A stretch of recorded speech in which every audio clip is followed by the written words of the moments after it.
ำบากโหดร้ายมันไม่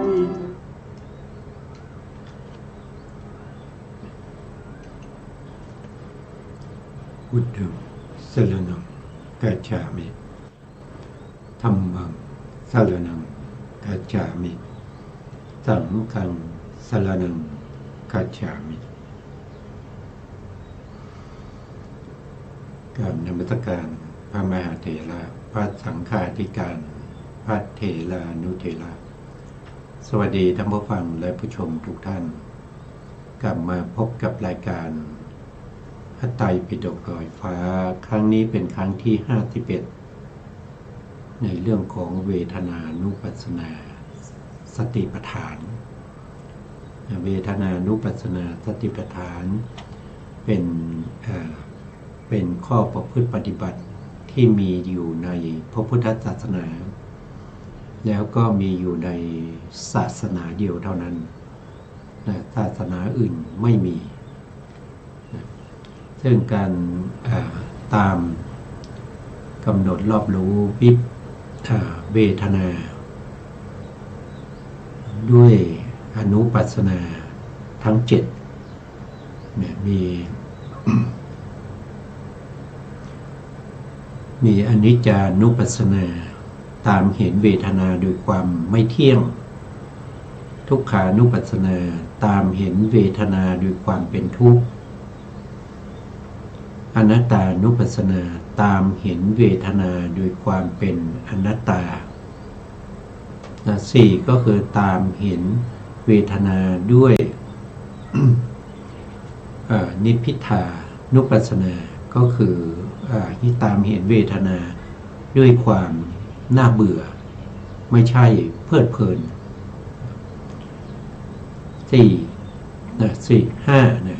5ก็คือตามเห็นเวทนาด้วยการคลายกำหนัดวิลักขานุปัสสนาก็คือไม่เข้าไปยึดถือในเวทนาเหล่านั้นว่าเป็นเราเป็นของเราเป็นอัตตาของเรา6ก็คือตามเห็นเวทนาเหล่านั้นด้วยความดับนิพพิทานุปัสสนาไม่ใช่เข้าไปทำให้เวทนานั้นเกิด7ก็คือตามเห็นเวทนาด้วยปฏิฆานุปัสสนาก็คือตามเห็นด้วยความสลัดคืนไม่ใช่เข้าไปยึดถือเราต้องตามเห็นเวทนาเหล่านั้นอย่างนี้แต่ก่อนที่เราจะเข้าถึงในการตามเห็นเวทนาโดยอนุปัสสนาทั้ง7นั้นเราจะต้องปฏิบัติมาโดยดำดับคือเราจะต้องให้เห็นเวทนาในเวทนาก่อนก็คือเห็นเวทนานะครับโดยความเป็นเวทนาที่พระพุทธองค์แสดงในเวทนานุปัสสนาสติปัฏฐาน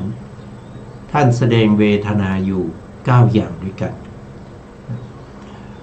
เวทนา1ก็คือเวทนาที่เป็นสุข2ก็คือเวทนาที่เป็นทุกข์3ก็คือเวทนาที่เป็นอุเบกขาหรืออทุกขมสุขเวทนา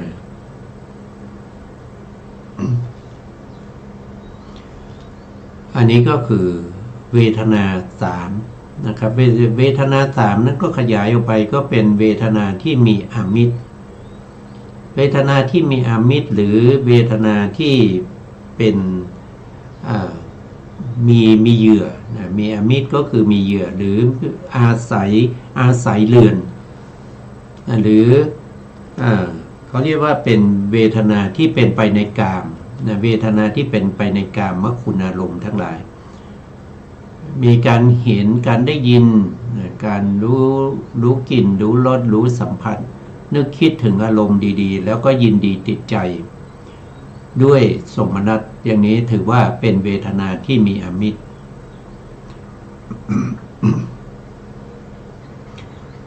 ถ้าประสบกับเวทนาที่เราไม่พึงต้องการนะครับหรือว่าเราปรารถนาอย่างอะไรแล้วก็ไม่ได้สิ่งที่เราต้องการไม่ได้สิ่งที่เราปรารถนาเวทนานั้นก็จะเป็นทุกข์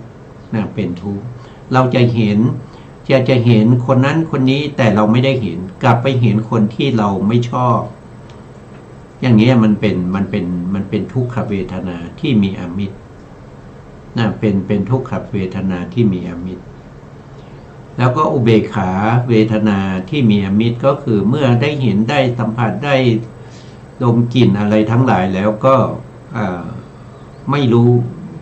ไม่สนใจไม่กำหนดสลึมสลือหรือว่าไม่ขจับกระเถงไม่คือลุ่มหลงไปในอารมณ์เหล่านั้นอันนี้ก็เป็นอุเบกขาเวทนานะครับถ้าเป็นไปในกามก็จะเป็นอุเบกขาเวทนาที่มีอามิตรอันนี้ก็ได้มาอีก3รวมกับของเดิมมี3ก็เป็น6นะครับแล้วก็เวทนาที่ไม่มีอามิตรนะเวทนาที่ไม่มีอามิตรก็คือเวทนาที่เป็นไปในกุศลนะในกุศลก็คือกามกุศลเนี่ยนี่เป็นกามกุศลเช่นเราให้ทานเราใส่บาตรนะครับเรารักษาศีลเราฟังเทศน์ฟังธรรมพวกนี้เป็นเวทนาที่เป็นไปในกามกุศลเมื่อเราทำสิ่งเหล่านี้แล้วเราเกิดปิติเกิดความดีใจนะครับเป็นสมนัตพวกนี้ก็เรียกว่าเป็นสุขเวทนาที่ไม่มีอมิตรนะครับสุขเวทนาที่ไม่มีอมิตรนี้ไม่ใช่เฉพาะจะมีเฉพาะในกามกุศลนะครับตลอดไปจนถึงรูปกุศลแล้วก็อรูปกุศลด้วยเช่นเราเจริญสมถะแล้วจิตของเราตั้งมั่นนะครับอย่างนี้ก็เป็นสมนัตในฌานเหล่านั้นก็เรียกว่าเป็นสุขเวทนาที่ไม่มีอามิตรแล้วทุกขเวทนาที่ไม่มีอามิตรคือยังไงก็คือหลังจากที่เราได้ฌานแล้วนะครับได้ฌานแล้วเราก็เข้าฌานออกฌานอยู่บ่อยๆนะอยู่มาวันหนึ่งเราเข้าฌานไม่ได้นะเราเข้าปฐมฌานไม่ได้หรือว่าเข้าฌานที่เราเคยเข้าทุติยฌานตติยฌานหรือจตุตฌานจนถึงอรูปฌานก็ตามนะครับอยู่มาวันหนึ่งเราเข้าไม่ได้ด้วยเหตุอะไรก็ตามนะครับเราเข้าไม่ได้เราก็จะเสียใจนะก็จะเสียใจก็นึกถึงฌานเหล่านั้นแล้วก็เข้าไม่ได้ก็เกิดความเสียใจเมื่อวันนี้ยังเข้าได้อยู่แต่ทำไมวันนี้เข้าไม่ได้เกิดความทุกข์ใจอยากจะเข้าฌานเข้าไม่ได้อย่างนี้เรียกว่าเป็นทุกขเวทนาที่ไม่มีอามิตรนะไม่มีอามิตรนะครับส่วนอุเบกขานั้นก็คือเมื่อเราทำอะไรที่เป็นกุศลแล้วก็ไม่ได้ทำไปตามประเพณีทำไปตามความนิยมนะทำไปตามเทศกาลนะครับอย่างเช่นเขาทอดกฐินเราก็ไปงานทอดกฐินนะครับเขาไปฟังธรรมเราก็ไปฟังธรรมแต่ในขณะที่เราฟังธรรมหรือเราไปทอดกฐินเนี่ยเราไม่ได้มีความสมนัตไม่ได้มีความปิตินะครับแล้วก็ไม่ได้มีความขัดเคืองโทมนัสนะแต่เราเฉยๆนะเราเฉยๆอย่างเช่นฟังธรรมฟังไปเรื่อยๆก็จะเฉยๆนะครับเมื่อเฉยๆก็เป็นอุเบกขาพอเป็นอุเบกขานั่นก็แสดงว่าเรามีอุเบกขาที่ไม่มีอมิตรหรือไม่ได้อาศัยเรือนนะไม่ได้อาศัยเรือนหรือไม่มีเหยื่อล่อนะเพราะฉะนั้นรวมเวทนาทั้งหมดที่พระพุทธองค์ให้เรารอบรู้กำหนดรอบรู้ในเวทนาทั้ง9นะครับก็จะมีอย่างนี้นะครับ ทีนี้ในการที่จะกำหนดรอบรู้ให้ได้มาซึ่งญาณทัศนะนะเขาเรียกว่าเป็นยถาภูตญาณทัศนะนะก็จะต้องเห็นเวทนาเหล่านั้นตามความเป็นจริงเขาเป็นยังไงก็ให้เห็นอย่างนั้นนะครับไม่มีการที่จะไปดัดแปลงเติมต่อในสิ่งเหล่านั้นนะเพราะฉะนั้นเราก็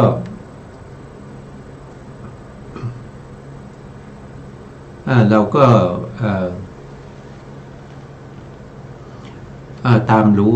ตามเห็นเวทนาตามความเป็นจริงเพื่อให้ได้มาซึ่งยถาภูตญาณทัศนะยถาภูตญาณทัศนานั้นก็คือหมายถึงทั้งว่าด้วยวิปัสสนาญาณก็คือญาณที่หนึ่งนั่นก็คือนามรูปปริเฉทญาณบวกเข้าไปกับปัจจยปริฆาญาณนะปัจจยปริฆาญาณก็คือปัญญาที่ตามรู้ตามเห็นปัจจัยแล้วก็ปัจจยุบันก็คือตามรู้ตามเห็นเหตุของเวทนาว่าเวทนาเหล่านี้เกิดขึ้นได้อย่างไร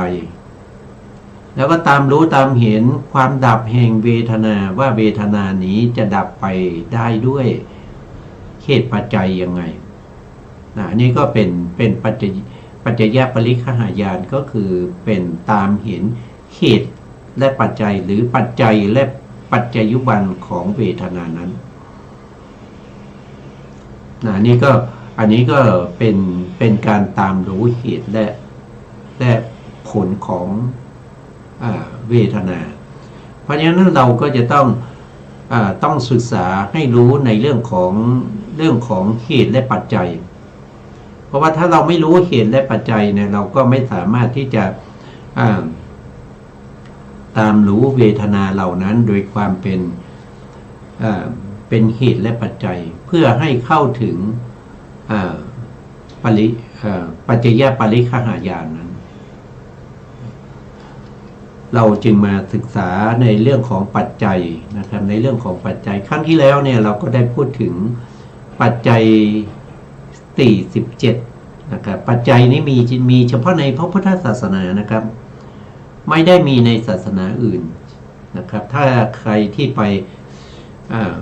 ปงานศพนะครับที่เขาสวดพระอภิธรรมเนี่ยก็จะได้ยินบ่อยๆนะครับว่าเหตุปัจจโยอลัมมณปัจจโยอธิปติปัจจโย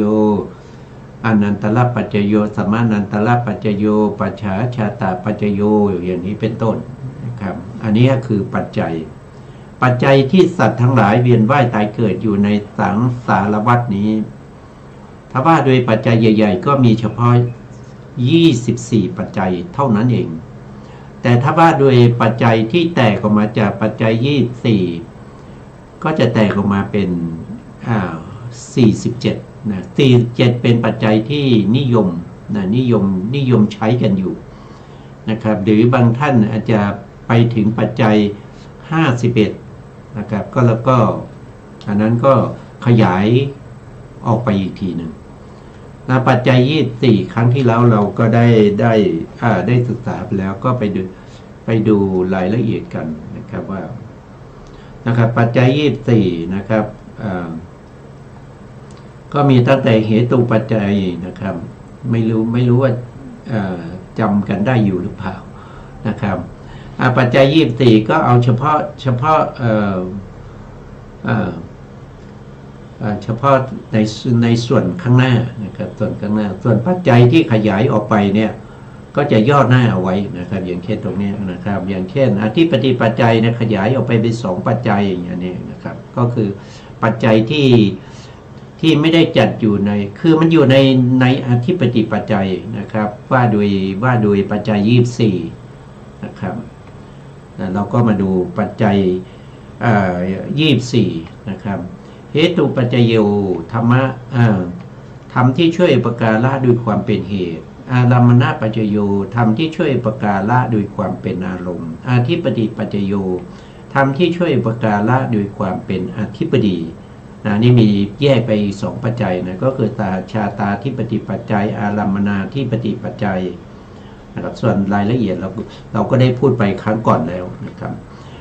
ปัจจัย24ปัจจัยที่4ก็คืออนันตรปัจจัยทำที่ช่วยอุปการะโดยความติดต่อกันไม่มีระหว่างขั้น5ก็คือสมนันตรปัจจโยทำที่ช่วยอุปการะโดยความติดต่อกันโดยไม่มีระหว่างขั้นทีเดียว6สหชาตปัจจยโยธรรมชาติโทษทีทำที่ช่วยอุปการะโดยความเกิดพร้อมกัน7ก็คืออัญญมัญญปัจจโยธรรมที่ช่วยอุปการะโดยแก่กันและกัน8ก็คือนิสยปัจจโยธรรมที่ช่วยอุปการะโดยความเป็นที่อาศัยนะครับแล้วก็นิสยปัจจโยก็แยกออกไปเป็น3ปัจจัยนะขยายออกไปเป็น3ปัจจัยก็มีสหชาตานิสยปัจจัยวัตถุปุเรชาตานิสยปัจจัยวัฏฐาปุเรชาตานิสยปัจจัยปัจจัยที่9ในปัจจัย24อุปนิสยปัจจโยธรรมที่ช่วยอุปการะโดยความเป็นที่อาศัยที่มีกำลังมีกำลังมากกำลังมากขยายออกไป3ปัจจัยก็คือได้แก่อารัมมณูปานิสยปัจจัยอานันตรูปานิสยปัจจัยแล้วก็ปักตูปานิสยปัจจัยต่อไปก็ปัจจัย24ปัจจัยที่10นะครับก็เรียกว่าเป็นปุเรชาตาปัจจโยธรรมที่ช่วยอุปการะโดยความเกิดก่อนปุเรชาตาปัจจโยแยกออกไปเป็น2ปัจจัยก็คือวัตถุปุเรชาตาปัจจโยอารัมมณะปุเรชาตาปัจจโยต่อไปก็ปัจจัยที่11ปัจฉาชาตาปัจจโยธรรมที่ช่วยอุปการะโดยความเกิดทีหลังปัจจัยที่12อาเสวนาปัจจโยธรรมที่ช่วยอุปการะโดยความเต็มบ่อย13กรรมปัจจโยธรรมที่ช่วยอุปการะโดยความปรุงแต่งเพื่อให้กิจต่างๆสำเร็จลงกรรมปัจจโยก็แยกไปเป็น2ปัจจัยนะครับขยายไปเป็น2ปัจจัยก็คือตาชาตากรรมปัจจโย2ก็คือนานาคณิกกรรมปัจจโยปัจจัยที่24โทษทีปัจจัยที่14วิปากปัจจัยธรรมที่ช่วยอุปการะโดยความเป็นวิบากคือเข้าถึงความสุขและหมดกำลังลงปัจจัยที่15อาหารปัจจัยโยธรรมชาติที่ช่วยอุปการะโดยความเป็นผู้นำแยกออกไปเป็น2ปัจจัยก็คือได้แก่รูปอาหารปัจจัยนามอาหารปัจจัยปัจจัยที่16อินทริยปัจจโยธรรมที่ช่วยอุปการะโดยความเป็นผู้ปกครองอินทริยปัจจโยแยกออกไปเป็น3ปัจจัยก็คือสหชาตินทริยปัจจโยปุเรชาตินทริยปัจจโยรูปชีวิตินทริยปัจจโยปัจจัยที่17ปัจจัยที่17ชานะปัจจโยธรรมที่ช่วยอุปการะโดยความเป็นผู้เพ่งอารมณ์18มัคคะปัจจโยธรรมที่ช่วยอุปการะโดยความเป็นหนทาง19สัมปยุตตปัจจโยธรรมที่ช่วยอุปการะโดยความเป็นผู้ประกอบ20ปัจจโยธรรมที่20โทษทีธรรม20วิปยุตตปัจจโยธรรมที่ช่วยอุปการะโดยความเป็นผู้ไม่ประกอบวิปยุตตปัจจโยแยกออกไปเป็น4ปัจจัยนะขยายไปเป็น4ปัจจัยก็คือตาชาตาวิปยุตตปัจจัยแล้วก็วัตถุปุเรชาตาวิปยุตตปัจจัยวัฏฐาลัมมณะปุเรชาตาวิปยุตตปัจจัยแล้วก็4ก็คือปัจฉาชาตาวิปยุตตปัจจัยต่อมาปัจจัยที่21อัตถิปัจจโยธรรมที่ช่วยอุปการะโดยความเป็นผู้ยังมีอยู่อันนี้ขยายไปถึง6ปัจจัยด้วยกันนะอัตถิปัจจโยเนี่ยขยายไป6ปัจจัยก็จะมีสหชาตถิปัจจโย2ก็คือวัตถุปุเรชาตถิปัจจโย3ก็คืออารัมมณะปุเรชาตถิปัจจโย 4ก็คือปัจฉาชาตถิปัจจโย5ก็คืออาหารลัทธิปัจจโย6ก็คืออินทริยถิปัจจโยปัจจัยที่22นัตถิปัจจโยธรรมที่ช่วยอุปการะโดยความเป็นผู้ไม่มี23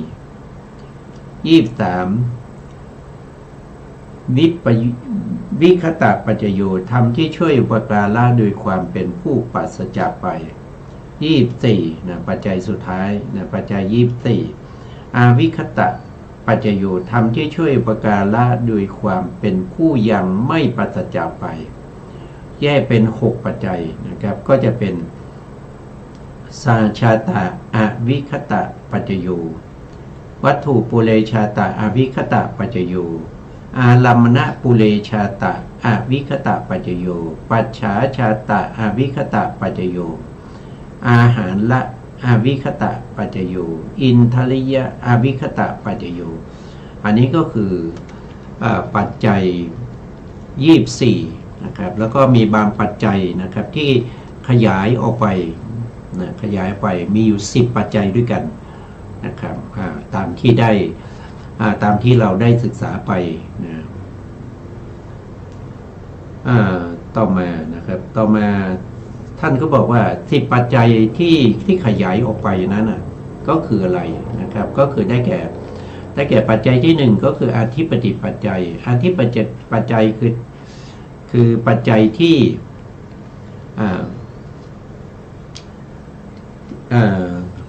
เขาเรียกว่าเป็นถ้าว่าโด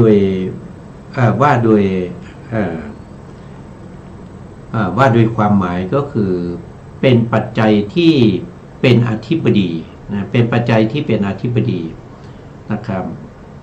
ก็จะมี2ปัจจัยก็คือสหชาตาธิปติปัจจัยอันนี้ก็เป็นสหชาตชาตินะเราเห็นสหชาตาก็คือเกิดพร้อมกันเป็นสหชาตชาติ2ก็คืออาลัมมณะนะมันมีคำว่าอาลัมมณะแล้วก็อธิปตินะก็แสดงว่าปัจจัยนี้นะครับไปอยู่ในอาลัมมณชาติ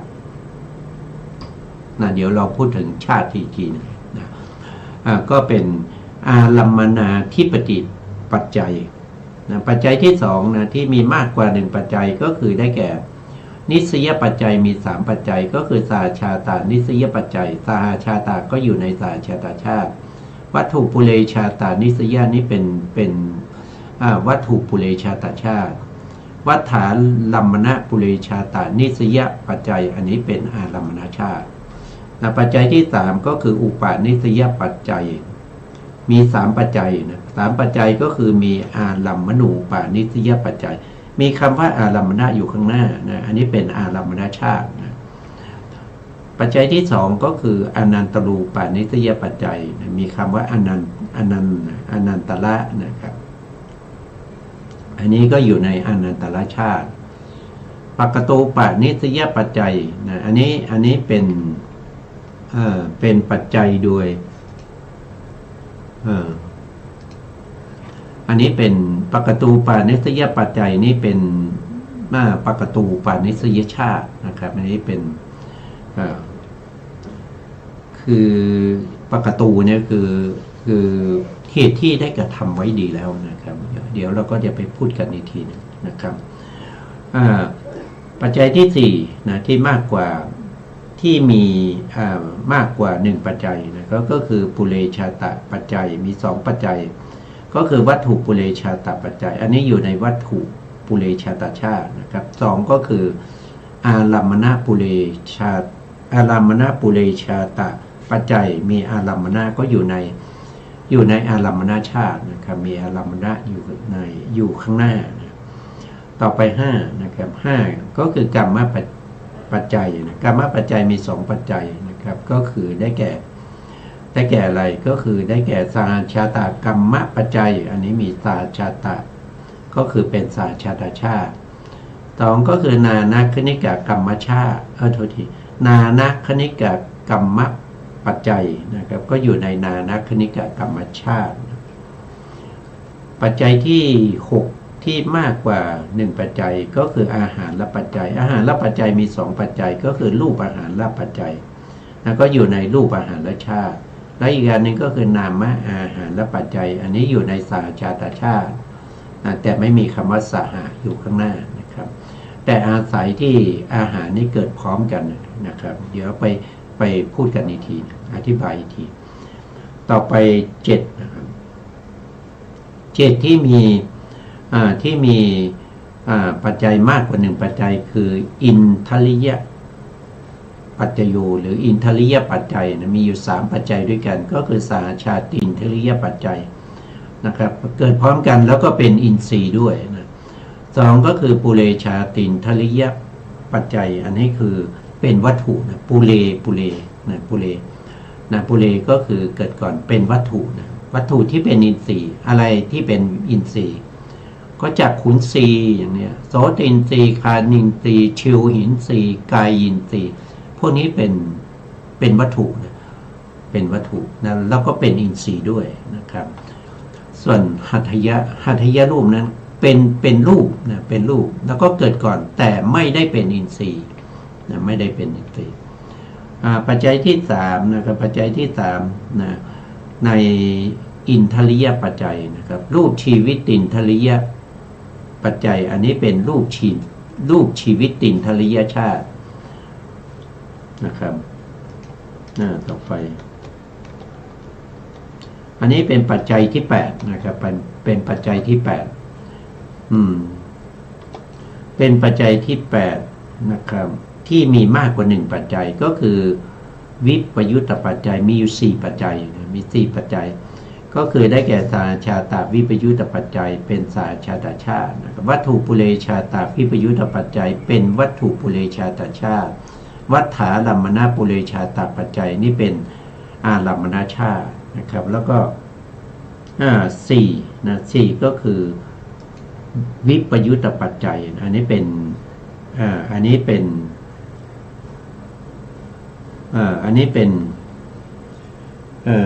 โทษทีนะครับโทษ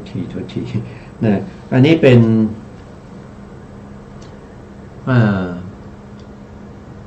วิปยุตตปัจจัยเป็นวิปยุตปัจฉาชาตะวิปยุตตปัจจัยนะตัวปัจจัยนี้นะดูผิดนะดูผิดเขาตอบมาจากตรงนี้นะครับ4ก็คือได้แก่ตรงนี้เป็นอย่างนี้นะตรงนี้เป็นอย่างนี้นะครับ4นะตัวเมื่อกี้นี่จัดระเบียบไม่ถูกต้องงงนิดหน่อยนะเมื่อกี้ก็คือได้แก่วัฏฐาลัมมนะปุเรชาตะวิปยุตตปัจจัยเป็นวัตถุนะเป็นวัฏฐานี่เป็นอารมณ์ไม่ใช่วัตถุนะเป็นอารมณ์นะเป็นอารมณ์เพราะฉะนั้นก็เป็น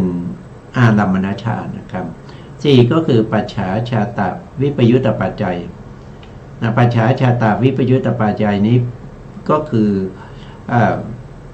ปัจจัยเกิดทีหลังนะปัจจัยเกิดทีหลังก็อยู่ในปัจฉาชาตชาตินะ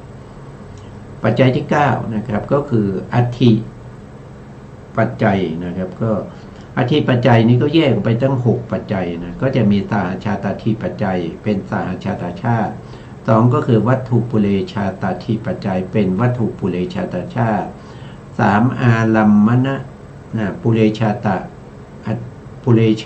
ตทิปัจจัยเป็นอารัมมณชาติ4ก็คือปัจฉาชาตทิปัจจัยเป็นปัจฉาชาตชาติ5ก็คือได้แก่อาหารลัทธิปัจจัยเป็นรูปอาหารชาติ6ก็คืออินทริยทิปัจจัยเป็นรูปอินทริยปัจจัยต่อมาก็จะเป็นปัจจัยสุดท้ายนะปัจจัยที่10นะครับก็เรียกว่าเป็นอวิคตปัจจัยก็แยกไป6ปัจจัยก็คือสหชาตทิปัจจัยนะสหชาตทิปัจจัยสหชาตทิปัจจัยก็เป็นสหชาตชาตินะครับ2ก็คือได้แก่วัตถุปุเรชาตะอวิคตปัจจัยนะครับก็เป็นวัตถุปุเรชาตชาตินะ3ก็คืออารัมมณปุเรชาตะวิคตปัจจัยก็เป็นอารัมมณชาติ4ก็คือปัจฉาชาตะวิคตปัจจัยก็เป็นปัจฉาชาตชาติ5ก็คืออาหารลัทธิปัจจัยก็เป็นอาหารลัทชาติ6ก็คืออินทริยอวิคตปัจจัยก็เป็นรูปอินทริยรูปอินทรีย์นะครับ ชาติเป็นรูปอินทรีย์นะครับ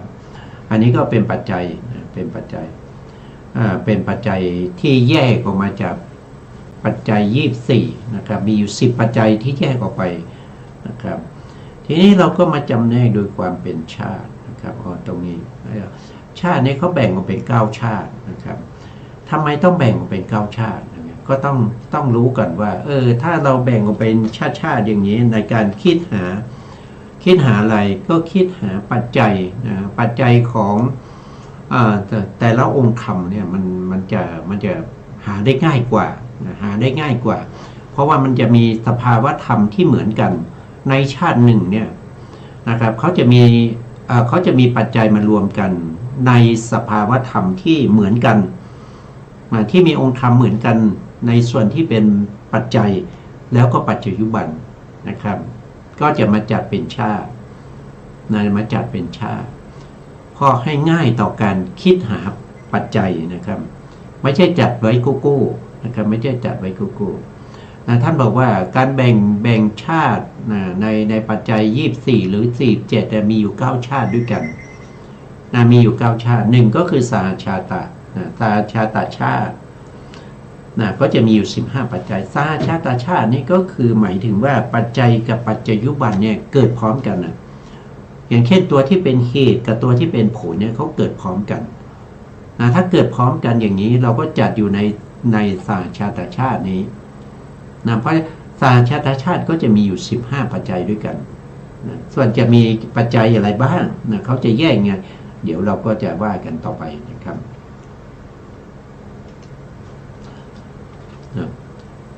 ต่อ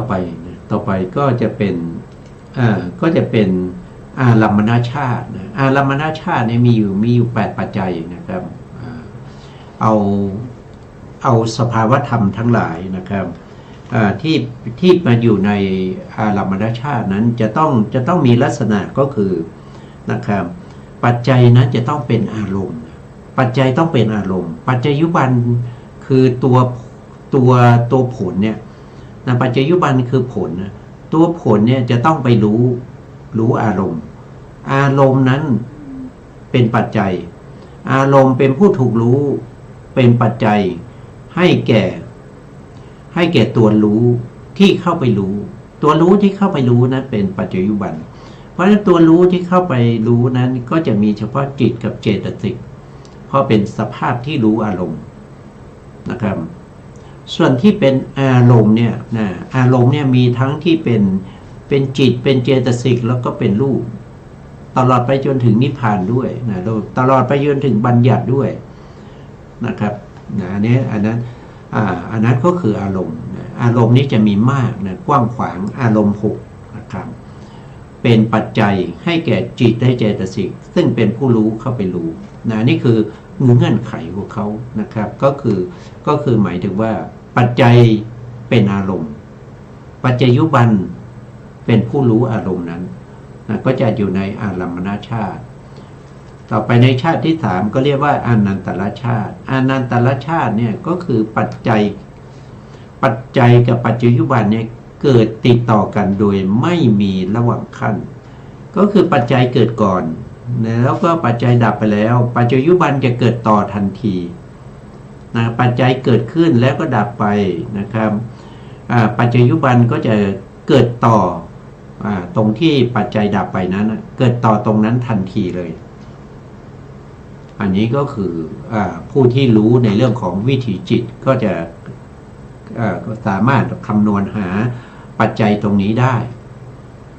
มีอยู่ทั้งหมด7ปัจจัยนะครับอานันตระปัจจัยอานันตระชาติมีอยู่7ปัจจัยด้วยกัน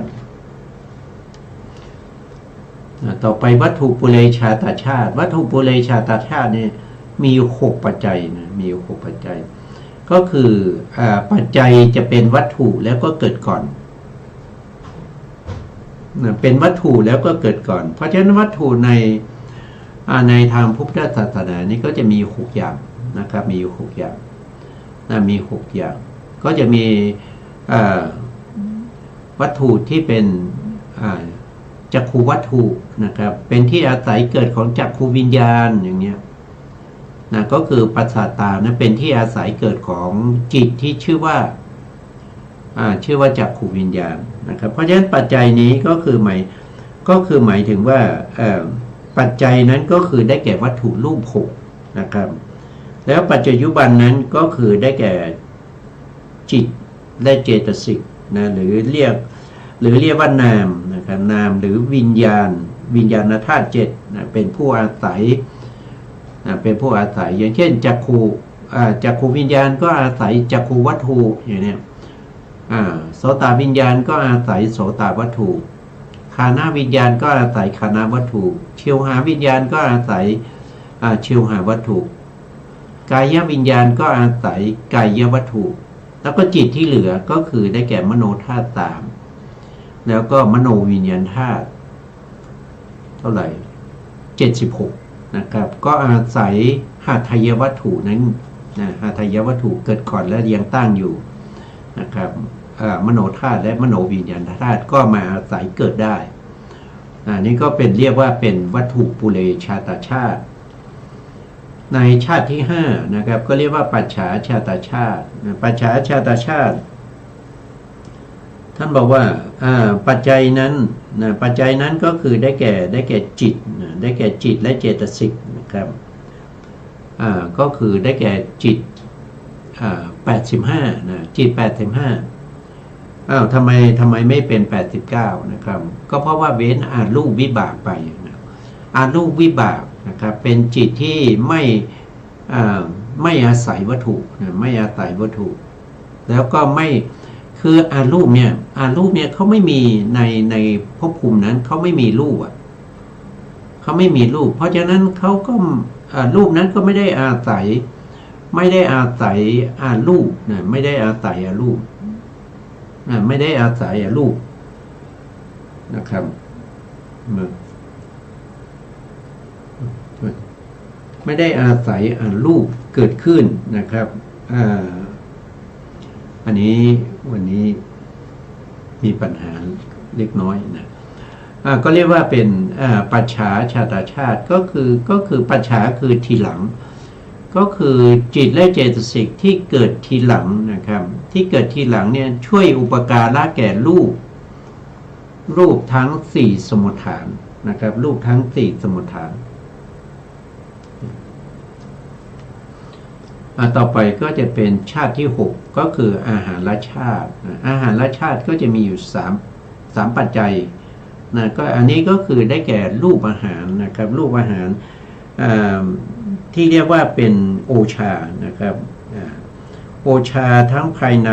และภายนอกนะครับที่เป็นตัวที่ช่วยอุปการะแก่รูปอาหารนะครับที่อยู่ในรูปอาหารนี้จะอยู่ในรูปกะลาบนะอยู่ในรูปกะลาบเดียวกันนะครับก็เป็นรูปอาหารนะครับอันนี้จะต้องเป็นรูปนะครับอันนี้เป็นรูปนะครับอาหารนี้เป็นตรงนี้มันน่าจะโทษทีนะครับตรงนี้น่าจะเป็นรูปอาหารและชาตินะครับตรงนี้รูปอาหารและชาตินะครับมีอยู่3ปัจจัยด้วยกันนะครับที่เราศึกษาไปแล้วนะต่อมาก็คือชาติที่7นะครับก็คือรูปชีวิตตินทริยชาติอันนี้ก็คือได้แก่รูปชีวิตเนี่ยเราก็รู้ก็คือรูปที่เป็นชีวิตมีอยู่รูปเดียวนะครับมีอยู่รูปเดียวถ้าเราเรียนรูป28มานะครับเราก็จะเห็นว่ามีชีวิตตารูปอีกหนึ่งนะครับตัวนั้นเป็นตัวปัจจัยนะครับเป็นตัวปัจจัยช่วยประการะแก่อะไรก็คือช่วยประการะแก่รูปที่เกิดพร้อมกันกับตนนั่นก็คือได้แก่อะไรก็คือได้แก่กรรมชรูปทั้งหลายนะที่เกิดพร้อมกับรูปชีวิตนะรูปชีวิตตินทรีย์นั้นรูปชีวิตตินทรีย์นั้นเป็นตัวปัจจัยช่วยประการะแก่รูปที่เหลือในกาลาเดียวกันอันนี้ก็จะมีอยู่3ปัจจัยนะครับต่อไปชาติที่8นะครับก็เรียกว่าเป็นปกตูปนิสยชาติ ปกตูปานิสยชาตินี้มีปัจจัยมากนะครับมีปัจจัยมากมีทั้งที่เป็นบัญญัติด้วยนะเป็นทั้งบัญญัติเป็นทั้งบุคคลนะทั้งบุคคลอุตุอากาศนะครับแล้วก็คือพูดง่ายๆก็คือปกตูปานิสยชาติเนี่ยก็คือได้แก่ปัจจัยที่ไม่สามารถที่จะสงเคราะห์ลงไปในปัจจัยทั้ง8นะครับก็มาอยู่ในปกตูปานิสยชาตินะครับเช่นบัญญัตินะเรื่องบุคคลเรื่องอากาศเรื่องอาหารเรื่องเสนาสนะอะไรทั้งหลายเนี่ยก็จะมาอยู่ในปกตูปานิสยชาติอันปัจจัยนี้ก็เข้าใจยากนิดหนึ่งนะครับต่อไปก็จะเป็นชาติที่9นะครับก็คือนานัคณิกกรรมชาติอันนี้จะมีปัจจัยเดียวนะครับนานะนี่ก็คือนาคณิกกรรมะก็คือหมายถึงว่ากรรมที่เป็นปัจจัยกับปัจจยุบันเนี่ยมันเกิดต่างขณะกันนานัคณิกะก็คือกรรมที่เราเคยทำไว้แล้วนะครับไม่ว่าจะเป็นภพนี้นะครับหรือว่าในภพก่อนๆนะครับในอนันตชาติที่เราผ่านมาก็สามารถที่จะส่งผลให้ได้วิปากจิตมาหรือว่าให้ได้มาซึ่งกรรมชรูปนะให้ได้มาซึ่งกรรมชรูปนะครับเป็นกรรมที่เราเคยทำไว้ในอดีตนะครับนี่ก็เรียกว่าเป็นนานัคณิกกรรมชาติทำไมเรามาจำแนกโดยความเป็นชาตินะครับก็เราจำแนกโดยความเป็นชาติเพื่อให้คิดคำนวณหาอำนาจปัจจัยนะอำนาจปัจจัยให้ได้นะถ้าเราไม่รู้อำนาจปัจจัยนั่นก็แสดงว่าเราไม่รู้ชัดในเรื่องของเวทนานะเราไม่รู้ชัดในเรื่องของเวทนาก็คือเราไม่สามารถกำหนดรู้เวทนาในเวทนาไม่สามารถกำหนดรอบรู้อย่างนั้นเราจะได้นามรูปปริเฉทญาณแล้วก็ปัจจยปริฆหญาณเพื่อเข้าถึงยถาภูตญาณทัศนะได้อย่างไรมันไม่ได้นะครับเราต้องรู้นะครับต้องรู้นะต้องรู้เพราะเรารู้ตามคือรู้ตามที่พระพุทธองค์ทรงตรัสรู้นะพระพุทธองค์ทรงตรัสรู้นะผู้ที่รู้โดยไม่มีคนสอนนั่นก็คือได้แก่พระพุทธเจ้ากับพระปัจเจกแต่เราเป็นสาวกนะเราเป็นสาวกนะครับสาวกจริงๆนี้ท่านจะเอาอริยบุคคลนะเรากำลังจะเริ่มเข้าสู่ความเป็นสาวกนะเพราะฉะนั้นเราก็ต้องเรียนนะต้องเรียนแล้วก็ทำความเข้าใจในคำสั่งสอนของศาสดาของเรานะครับถ้าเราไม่เรียนไม่สนใจในคำสอนของศาสดาแล้วศาสดาจะเรียกเราว่าเป็นสาวกได้ยังไงเพราะเราไม่เอาศาสดานะครับศาสดาก็ไม่คือจะเรียกไม่ได้เรียกสาวกไม่ได้เพราะเราไม่ปฏิบัติตามคำสอนของพระศาสดานะเพราะฉะนั้นเราก็ศึกษาไปนะรู้บ้างไม่รู้บ้างก็ศึกษาไปก่อนนะครับไม่นานเราก็จะได้บารมีนั่นก็คือเราจะได้รู้มากนะครับแล้วก็มันจะติดตัวเราไปเป็นบารมีในภพต่อไปถ้าเรายังไม่ปรินิพพานในภพต่อไปเราก็จะได้ยินเราก็จะเข้าใจแล้วไม่ต้องมาจำจี้จำชัยไม่ต้องมานั่งสาธยายนั่งท่องนะครับเพราะเรามีทุนเดิมมาจากชาตินี้นะชาติต่อไปเราก็สบายนะครับเราก็สบายนะครับท่านบอกว่านะปัจจัยที่เป็นสหชาตชาติสหชาตชาติคือเกิดพร้อมกันนะครับเกิดพร้อมกันนะครับเกิดพร้อมกันนะครับมีอยู่15ปัจจัยก็คือ1ก็คือเหตุปัจจัยนะก็คือเหตุปัจจัยที่1นะเหตุปัจจัยนะครับเหตุก็แปลว่าเหตุใช่ไหมครับเพราะฉะนั้นปัจจัยก็คือได้แก่เหตุ6คืออะไรก็คือได้แก่โลภะเหตุนะครับโทสะเหตุโมหะเหตุ อันนี้เป็นอกุศลเหตุแล้วมันก็จะมีส่วนที่เป็นกุศลนะเป็นกุศลเหตุนะครับหรืออภยากตาเหตุมันชื่อเหมือนกันนะครับระหว่างกุศลเหตุกับอภยากตาเหตุก็คือได้แก่อโลภะความไม่โลภอโทสะความไม่โกรธอโมหะก็คือความไม่หลงเพราะฉะนั้นเหตุปัจจโยตัวที่มันเป็นเหตุนั้นก็คือได้แก่เหตุหกแล้วก็เหตุหกเนี่ยเกิดร่วมกันอะไรก็เกิดร่วมกับจิตและเจตสิกเพราะฉะนั้นจิตและเจตสิกที่เกิดร่วมกับเหตุหกนั้นก็เป็นปัจจยุบันนะครับเขาอยู่ในสหชาตชาตินั่นแสดงว่าเหตุหกกับจิตและเจตสิกนั้นเกิดพร้อมกันเป็นสัมปยุตตธรรมนะครับเกิดพร้อมกันเป็นสัมปยุตตธรรมในอันเดียวกันนะครับก็เรียกว่าเป็นเหตุปัจจัยอยู่ในสหชาตชาติสองก็คือได้แก่สหชาตาธิปติปัจจัยอันนี้ก็คืออธิปดีนะอธิปดีมีอยู่สี่นะอธิปดีมีสี่ก็คือฉันทาธิปตินะฉันทาธิปติองค์ธรรมได้แก่ตัวฉันทะสองก็คือได้แก่วิริยะนะเขาเรียกว่าเป็นวิริยาธิปติวิริยะคือความเพียรนะครับสองคือวิริยะสามก็คือตัวจิตนะเขาเรียกว่าจิตตาธิปติก็คือได้แก่ตัวจิตนะสี่ก็คือวีมังสาธิปติก็คือได้แก่ตัวปัญญาทีนี้เราก็ต้องมาดูอีกว่าที่เขาเข้าถึงความเป็นอธิปดีได้เนี่ยท่านมีเงื่อนไขว่าสี่อย่างนี้ไม่ว่าจะเป็นฉันทาวิริยะจิตตะแล้วก็วิมังสาเนี่ยนะเข้าถึงความเป็นอธิปดีได้จะต้องเกิดร่วมกับจิตที่มีเหตุสองขึ้นไปจิตที่มีเหตุสองขึ้นไปและก็จิตนั้นจะต้องทำหน้าที่เป็นชวนะต้องทำหน้าที่เป็นชวนะด้วยนั่นก็แสดงว่าอย่างเช่นเขาไปเกิดฉันทาวิริยะจิตตะฉันทาวิริยะจิตตะเราเว้นวิมังสาไปก่อนสามอย่างนี้สามารถเกิดในโลภะมูลจิตก็ได้นะครับโลภะมูลจิตทำหน้าที่ชวนะแล้วก็มีเหตุสองนั่นก็คือมีโมหะเหตุคือความโลภสองก็คือมีโทษทีนะตัวแรกก็คือ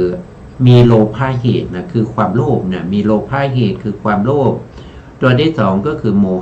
หะคือความหลงนะโมหะคือความไม่รู้นะครับมีสองเหตุแล้วก็ทำหน้าที่ชวนะด้วยนั่นก็แสดงว่าโลภะเนี่ยโลภะมูลจิตเนี่ย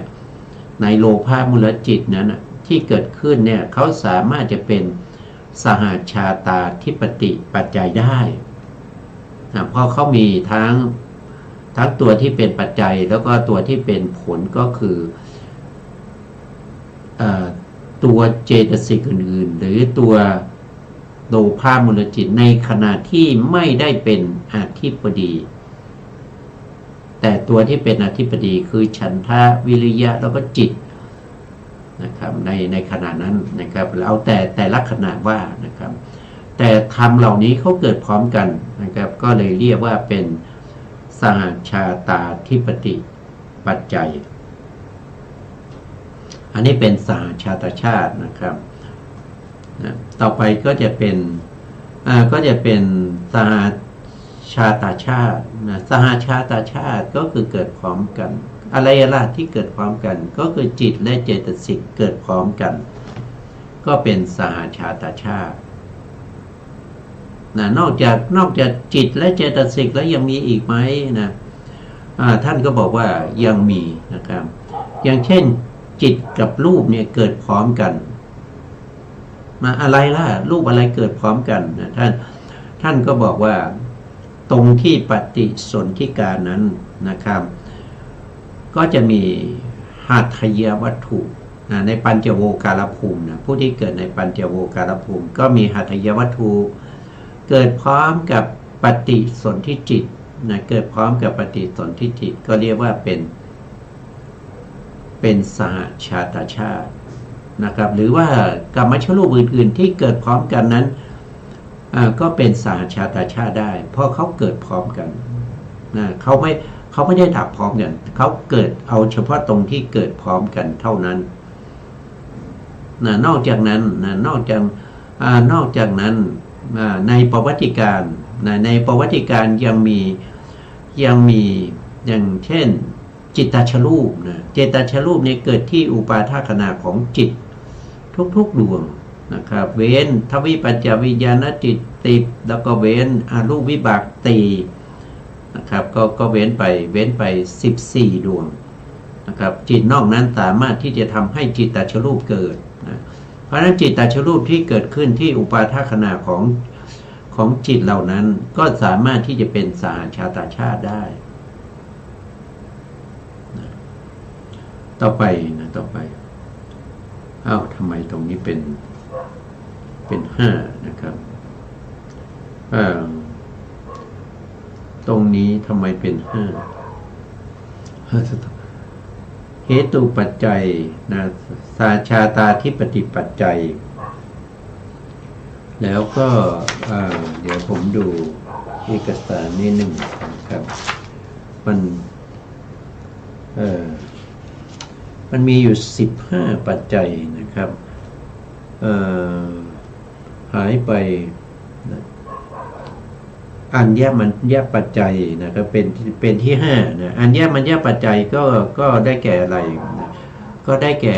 จิตและเจตสิกนะจิตและเจตสิกอาศัยซึ่งกันและกันเกิดขึ้นนะเกิดพร้อมกันนะครับตัวที่เป็นปัจจัยก็คือได้แก่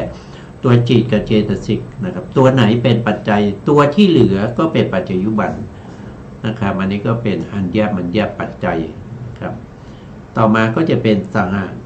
ชาตานิสยปัจจัยเป็นปัจจัยที่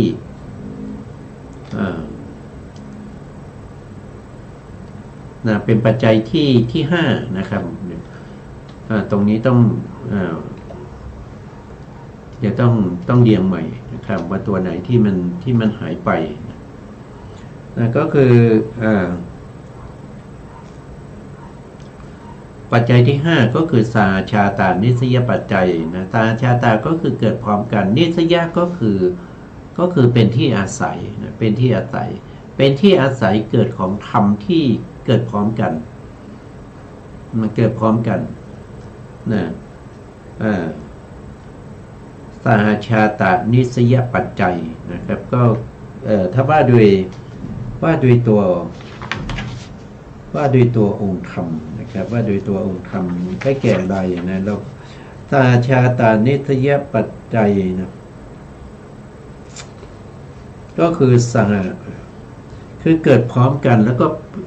ก็ตัวปัจจัยเนี่ยเป็นตัวที่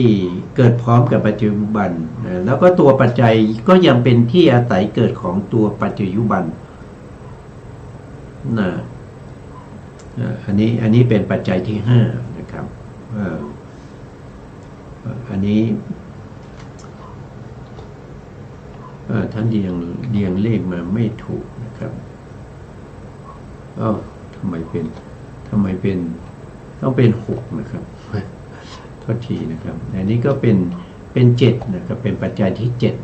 7นะปัจจัยที่6ก็คือสังชาตกรรมปัจจัยนะสังชาตกรรมปัจจัยก็คือได้แก่ตัวเจตนานะตัวเจตนาที่เกิดพร้อมกันกับจิตและเจตสิกตัวเจตนานั้นเป็นตัวกรรมนะครับแล้วตัวที่เกิดพร้อมกันคือจิตและเจตสิกนั้นเป็นปัจจยุบันเป็นผลนะครับวันนี้เวลาเราหมดแล้วนะครับเพราะฉะนั้นเราก็จะคืนเวลาให้ทางสถานีต่อไปนะครับเอาไว้พบกันใหม่ในครั้งต่อไปสถานีก็ขอกราบขอบพระคุณพระครูสมุทรวิสุวัฒน์วรกิจโจผู้อำนวยการสถานีวิทยุเพื่อการศึกษาพระพุทธศาสนาและวัฒนธรรม FM 104.5 เมกะเฮิรตซ์วัดไฟหินจังหวัดเชียงใหม่และขอกราบขอบพระคุณพระครูปริยัติยานุสาสตร์ขอบคุณท่านผู้ฟังและผู้ชมทุกท่านนะที่ให้เกียรติติดตามในรายการพระไตรปิฎกลอยฟ้า วันนี้เวลาหมดพบกันใหม่ในครั้งต่อไปครับ สวัสดีครับ